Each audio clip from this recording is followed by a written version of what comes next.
Hello and welcome to Inside Access Control. I'm your host, Rob Lydic, and today I have four amazing guests joining us. I'll let each of them take the time to introduce themselves, and we'll start with Laurie. Hey, thanks, Rob. Happy to be here. My name is Laurie Aaron. I'm the Executive Vice President at Wavelynx Technologies Corporation. Thank you, Laurie. John, would you care to introduce yourself? Absolutely. I'm John Szczgiel. I'm with Brivo. I'm Brivo's Chief Operating Officer. Thank you, John. JJ.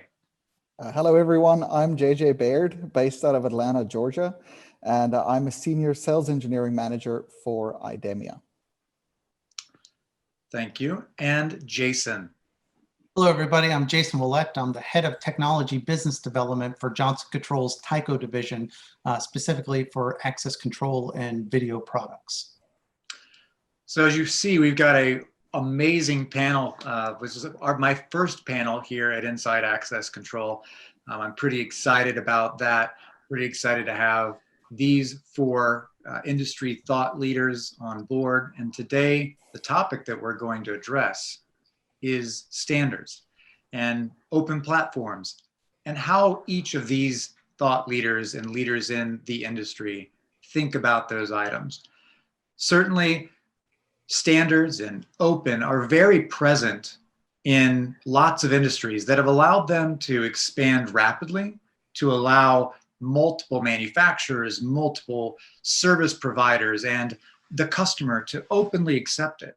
Networking comes to mind when I first thinking about it, where Ethernet is a standard and lots of companies have the ability to build foundational products on that and allow interoperability easily and securely. Other industries that participated in that would be pretty basic. The electrical industry. Can you imagine if electricity wasn't standardized and we didn't have standardized voltages and amperages? It'd be all over the place, and every company would say, well, my delivery mechanism is better, and we'd end up like Europe and the United States, where we don't talk together necessarily in electricity, but each country has standardization and software. There's been a lot of standardization in software languages that customers can develop softwares can communicate more easily to one another if they're written in a similar standard language. And I think there's certainly opportunities in the access control space. We've seen it somewhat adopted in this video surveillance space, and there's more standardization there. But I certainly believe that there's opportunity here in the access control world. So I'm going to take the time to interview these wonderful thought leaders on what they think. And so I'm going to open with the first question for everybody. What does an open standard in access control look like to you? And I'll just open the floor and let whoever wants to talk about it first. So I'll jump in on that. First off, I think the industry has experienced a lot over the years when it comes to the topic of open. And maybe an example to illustrate what I mean for access control is to look at what happened to the video business, right? So going from analog and very proprietary solutions comes a standard called ONVIV. Right, and ONVIV evolved to the point where pretty much any camera can connect to any recorder, which really protects the end customer's investment, gives freedom of choice, and that is a huge advantage and driver. I use that as an example because I do strongly feel that this is the momentum you're seeing come into the access control industry now, where you're starting to see, especially where it comes to that expensive edge element, the readers connecting back to controllers and how all of that communicates back to a head end, that there is the push for open standards and standardization. One of the most pronounced that we've seen in our industry over the last few years is the advent of OSDP, which is really creating that similar sort of any reader being able to talk to any controller in a highly secure way that addresses cybersecurity and those type of elements that are so important in today's world. So I think more and more that's going to swim upstream, and affect more of the core packs, whether that's the hosted managed arena, which is likely going to drive the need for scalability and the adoption of open standards, probably even in a greater way than the more traditional proprietary, standalone or on-prem type solutions. But in general, it's coming, and we're seeing a strong push of this. Leaf is a great example of, further push of trying to take not just from the reader, but now go further to the edge and standardize on how credentials work. And as well, you'll see standards like PSIA and the Play bringing interoperability of how we share identities and credentials across PACS and biometrics. So I'm definitely seeing a strong push. And ONVIV and OSDP are probably, two very successful today in the industry examples of how those standards are moving, with Leaf and Play being some newer activities that are pushing in that similar direction with that type of momentum. Thank you very much. John, what's your take? So I look at this, there's two kind of standards, if you want to call them that. One is the interaction mode, right? And so what I mean by that is, if you remember back when your credit cards have changed over to the, either the insert type or even the proximity type, right? It confuses a lot of people, but there's an interaction mode you used to know. You used to swipe it. Right now, you got to stick it in. Maybe you still have to swipe it. Maybe you can put it on the reader. So I think interaction modes can become a standard. Maybe it's not a technical standard, but it's a standard that people understand and how to use the product. The other one is really what Jason was talking about, are the technical standards to ensure cross compatibility, like ISO 14443, OSDP, which has been mentioned, or even a lot of the new capabilities that people have in their APIs that are based on, as you said earlier, Rob, standard software platforms. So it's really those two for me. Thank you. JJ, you have some experience here in the biometrics space. Do you see standards there, and how does that apply to access control? Absolutely. So for biometric access control, we really have 4 pillars on which we build standards, and things where we'd like to see standards get a lot better, because we're currently having to create integrations into many different technologies, because we are just passing information from our biometric systems into access control systems. And so looking at these 4 pillars, firstly is the biometric standards themselves. So how do we standardize biometric templates so that they are compatible with different biometric type of devices? So if I have one fingerprint device, how do I make sure that if I enrolled myself on this biometric fingerprint device, how do I make sure it works on another brand or another manufacturer? And the NIST or NIST has done a very good job at creating standards in that space for ANSI 378, as well as the European or global standard, which is the ISO 19794-2 standards that we do comply with. The second part we look at is what Jason mentioned for the PSIA, where we want to make sure that we don't duplicate the enrollment of data coming into biometric systems. We want to make sure that the data is entered once, and whether that's in a PAC system or an identity management system, we want to just consume that data, and we need standards there. And this is what the PSIA looks like, to make sure that the sharing of that data is shared in a very standardized way. Thirdly, from a card perspective, we're having to create 10 different part numbers to support all the different cards that are out there today. So we would welcome any standard within the card space to make sure that we can start narrowing down our offering and give customers more value and lower cost products by having fewer of these different multiple technologies that you see out in the world today. And then lastly is that piece between the device and the access control system, which OSDP has really brought forward and helped us solve a lot of those problems. Wiegand used to be the standard in the past, but as Jason said, these is very or highly unsecured technologies. And from a biometrics perspective, we're always promoting high security. And a customer would say, but you're using Wiegand. You have this fancy reader. It's identifying someone based on biometrics, their fingerprint, their face. And at the end of the day, you're sending data over a Wiegand stream that is completely unsecure. So very welcome from a standards perspective. Thank you. I think you may have set up our next guest quite well. Laurie, what do you think? And you're still on mute. Thank you. Thanks. Yeah, so I think what I've heard here all around the room is a couple of things. One, why do standards exist? I think the answer to that is to enable interoperability. And I mean, that is the reason for all of us to adopt the standard, right? And then the other one that John mentioned is the user experience, right? So there's a reason for standards. I think your question was why standards in the access control market. And because largely, I can remember actually, you know, when I first got into this industry, open and security were an oxymoron. Like people didn't believe you could have open technology and it could be secure. And we've come a long way, right? Weekend was the standard that was created 38 years ago, I think. And just now we're looking at OSDP. And I think because one, innovation drives trends, and then trends drive requirements. And then we all kind of fall in line with the requirements, right? And the requirements are set by the end users, the people using the technology. So they are demanding interoperability. And so we've got to come up with a way to work together.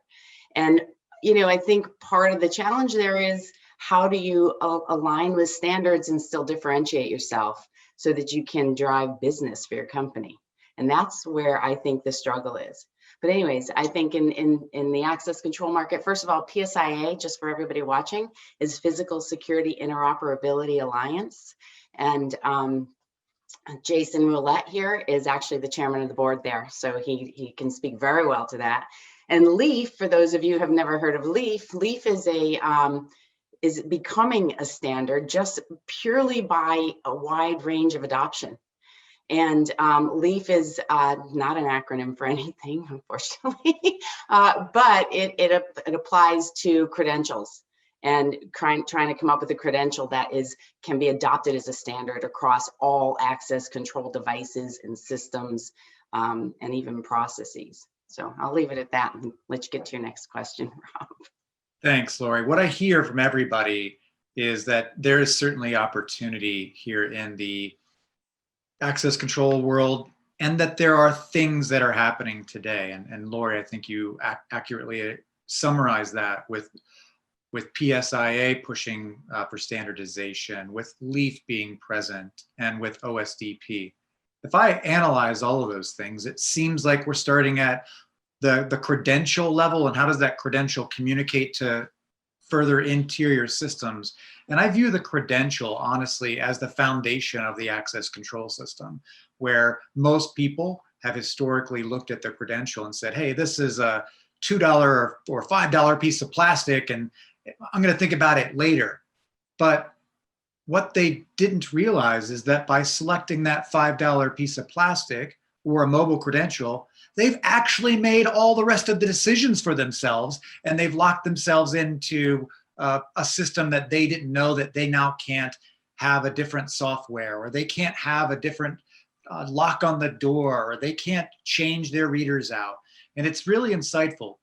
And I think at the same time, what I'm hearing is through OSDP that people are realizing that we want our information to be really secure. Two, I think, pretty foundational things. So I think my next question is, what do you see that would benefit users? I mean, is there big benefits? Laura, you talked about it briefly here. Are there benefits in standardization? And John, I'll let you start this.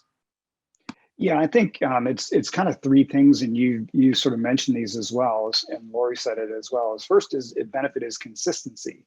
So a consistency of the user experience, a consistency of the expectation of how the system's gonna function. And second is really the interoperability, so that, like you said earlier, that I can buy a reader that I like, and I know it's gonna work with a particular panel, and it's gonna work with that software. And the third one is really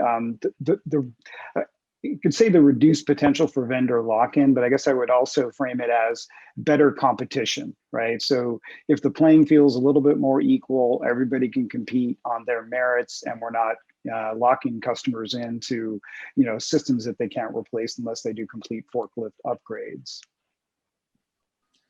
Great. And JJ, within, she had mentioned you also work with PSIA. How does that benefit the customers, in your opinion? It gives the customers, number one, a cost benefit because they don't have to rip and replace. The PSIA came about to be because we have corporate companies that keep buying up different organizations.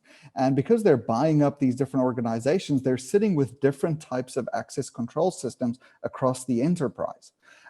And what in the past had to happen before a standard started evolving is if a customer wanted a single user experience across the enterprise, they would have to rip and replace and select one particular access control system across the whole organization. And this is really going to help those customers reduce that major cost to do that full rip and replace and have the same user experience across the entire enterprise for them. The other thing that we've seen that this has made a change in is accountability. When it comes to integrations, the way that the PSIA integration works is each company is responsible for their own integration piece. So if their integration piece doesn't work, that becomes then accountable with that organizations, where what we've seen in the past, where users would have an issue with a particular integration, there will always be some sort of finger pointing saying, no, it's this company or it's that company that's causing the problem. And it's just constantly going backwards and forwards. By having a single integration point, it just makes it a lot easier for customers and making the manufacturers a little more accountable for their piece of the pie. Great, great.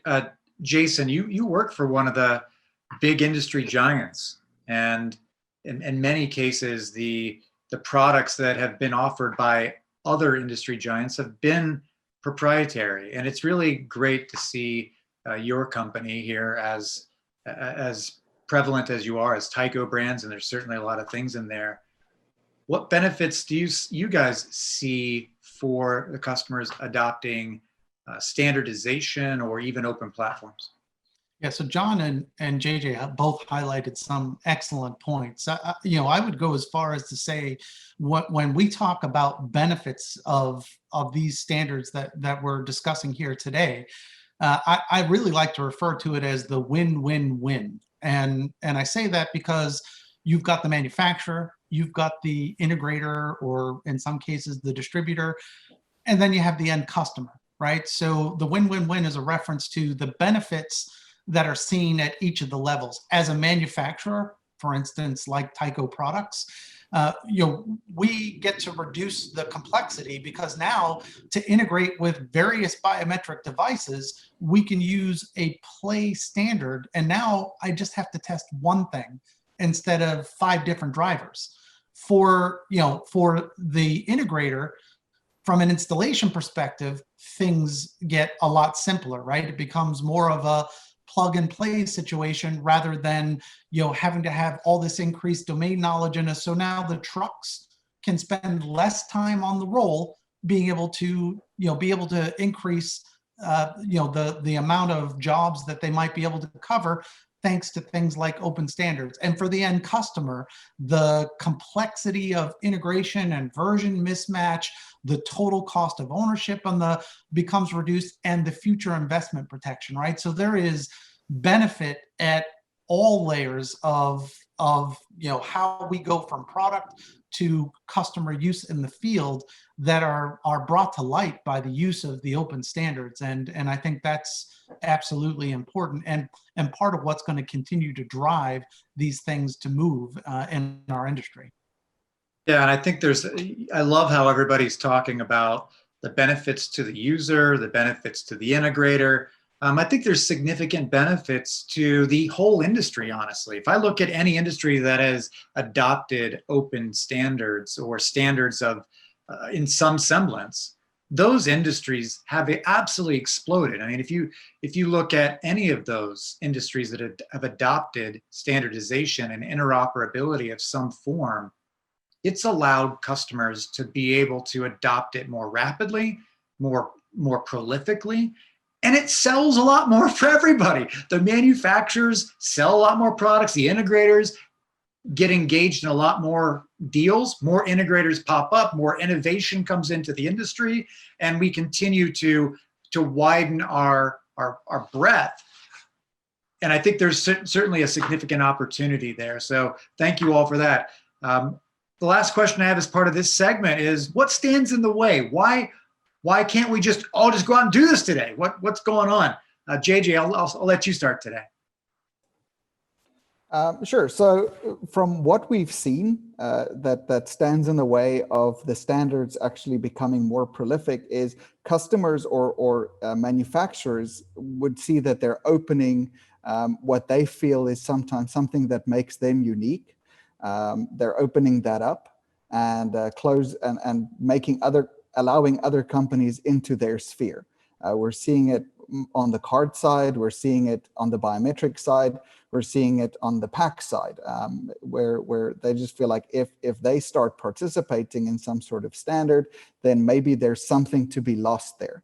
But as you said, we've been really trying to educate these companies. We've been trying to do a really good job at saying, we're making sure that the standards are open, the standards are extensible, so that if a customer wants to do something that is unique, the standard should never stand in the way of that actually happening. Laurie, what's standing in the way? So a couple things, I think, two things actually, I'll say. One, I would say the security industry is moves technology-wise a little slower than some other industries. And for that reason, there's a lot of legacy product installed. I mean, in security, I think a lot of the culture is, if it's not broke, don't fix it. And so we have 30-year-old legacy hardware, wiring, and software in place. So one of the things standing in the way is getting the end users to move off of what they've already installed and move forward into a new technology. Two, I think, intellectual property and the product companies who have always kind of been comfortable with the fact that they're not moving so fast, right? End users aren't buying new products so fast, haven't really innovated as much as they probably should have. And now they have to find a way to, if they're going to open the technology to standards, find a way to replace that revenue. And it's not always that easy. You have, a lot of companies selling lots of plastic cards, and now we're going into mobile, and they have to figure out how to replace that revenue of cards to a virtual credential, right? So, so I think it's, business creativity is one of the things standing a little bit in the way, and also, just the lack of necessity to move off of legacy stuff. Lately, a lot of technologies have been, I'm not going to say hacked, but for all intents and purposes, let's say hacked. And so there's a reason to move. I think there is a trend happening in the industry right now. Weekend wiring is no longer secure. Prox technology is no longer secure. And so there's a reason for those end users to look for that next innovative solution for access control. So we all have an opportunity here to do it right, I think. Great. Mr. Ouellette, what is standing in the way? Well, I think I'll start off just by saying, after Laurie's comments, that if you don't like change, you're going to like irrelevance even less. And, and that's probably a great way to segue into, the challenges that get in the way of this. I agree with Laurie. It has a lot to do with the legacy and proprietary installs that sit in the field. By the way, that's also the emphasis and the drive for these open standards to solve those problems. JJ mentioned earlier the reason Play came about is this mixed PACS environments through mergers and acquisitions or just growth over time, and it's a real problem for companies to have interoperability between those without open standards. So, while I'll say the legacy is probably the bigger challenge to get over, the domain knowledge, the pace at which technology is changing, new things that have to be accounted for. So whether it's Leaf or Play or, cybersecurity, PKI management, data privacy, these are all things that 10, 15, 20 years ago nobody cared about. It wasn't even a forethought in how we develop products, but they sure drive the train now. So there is a whole new set of requirements that are coming in and need to be addressed in order for things to successfully be adopted. And we do need to get over those legacy challenges to be able to solve the interoperability. So I think it's well summarized by saying, change is coming, and and if you don't find a way to be open to it, then you risk becoming irrelevant. And we'll conclude with John. John, what do you think? Yeah, and so I agree with everything my fellow panelists have said, so I don't want to repeat all that. But one additional perspective, I guess, is that some companies haven't figured out what their overall product approach is going to be. And I just use the Apple Android example. So Apple is more or less a walled garden, right? You can put some things in to the App Store and you do different things there, but it's relatively limited. You can't do a lot on an Apple phone that Apple doesn't control or dictate how you do it. In the Android world, is completely different, right? It's wide open. You can do pretty much whatever you want. And this goes back to Laurie's comment about, can it be open and still be secure? Well, in some cases, maybe not. And Apple's argument would be, I can offer you better security and privacy because I do have this walled garden. But so I think brings me back to what's standing in the way. What's standing in the way maybe is that some of the manufacturers haven't decided which strategy, which side they want to be on. Do I want to be open? Do I want to be walled? Am I somewhere in the middle? And I think everybody's got to make those choices and decide what's best for their customers, what's best for their business, how can they, best serve their customers and grow. And then once we make some of those decisions, there'll be people who adopt the open standards, there are people who would do things their own way, and the market will kind of quickly sort out who the winners and losers are.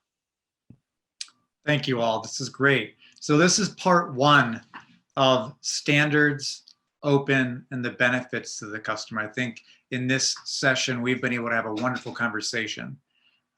Thank you all very much for joining the conversation today. Thank you to my 4 panelists. Stay tuned for part 2, the actual how. What can people do about it? What can integrators choose? What can end users choose? And how we can actually move forward as an industry. So from Inside Access Control, this is Rob Lydic. Thank you all very much for tuning in.